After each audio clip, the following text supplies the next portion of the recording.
Hello students. In the last lecture, we had discussed about the physical properties of metals and non-metals. Now let us start with the chemical properties of metals and non-metals. So first we'll see that of metals.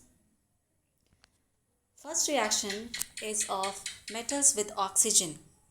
Metals react with oxygen to form metal oxides. For example, copper reacts with oxygen to form copper oxide. Aluminium reacts with oxygen to form aluminium oxide. Sodium reacts with oxygen to form sodium oxide, and so on. Some of the metals, most of the metals actually are basic oxides. Why so? Because the metals when react with oxygen forms metal oxide. Then these metal oxides when react with water, they form bases. Many of the metal oxides don't actually behave as basic oxide, rather they show the properties both of acid as well as bases. These oxides are called as amphoteric oxides. Example, aluminium oxide, zinc oxide, etc. Let us take for example aluminium oxide. Aluminium oxide when reacts with hydrochloric acid, it behaves as a base and leads to the formation of aluminium chloride and water. When the same aluminium oxide reacts with sodium hydroxide, it then behaves as an acid and leads to the formation of another salt, that is sodium aluminate and water. So in both the cases, aluminium oxide reacts both with acid as well as base to give different type of salt and water. Now let us see the reactivity of different metals with oxygen.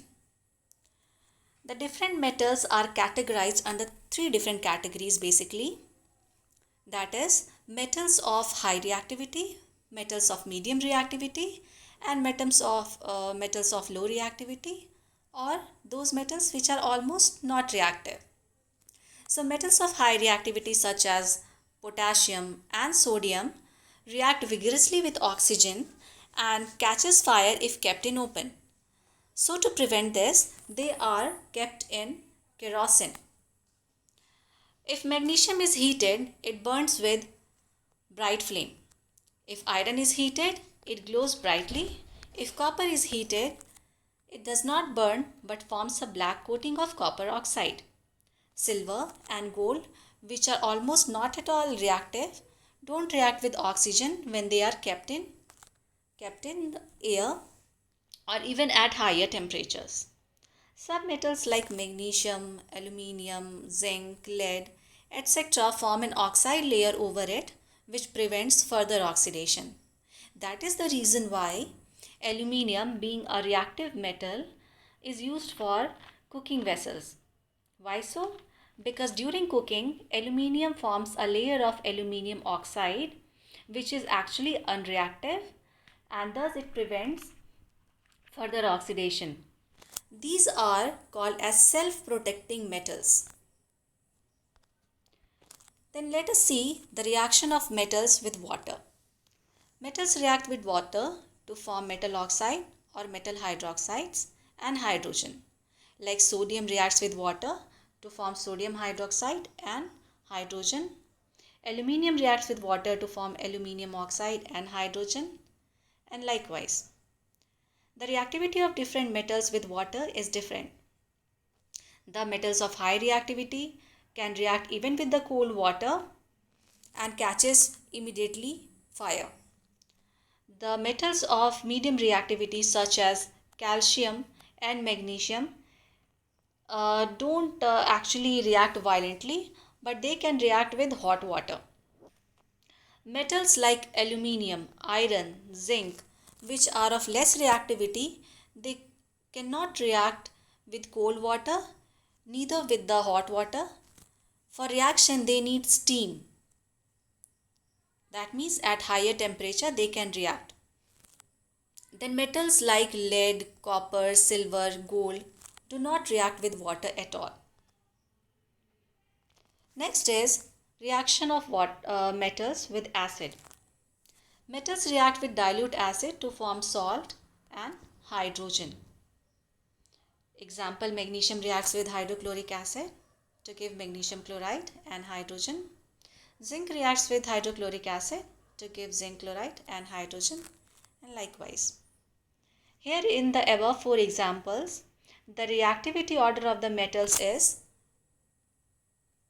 magnesium is more reactive than aluminium, which is further more reactive than zinc, which is followed by iron. Copper, silver, gold do not react with dilute hydrochloric acid.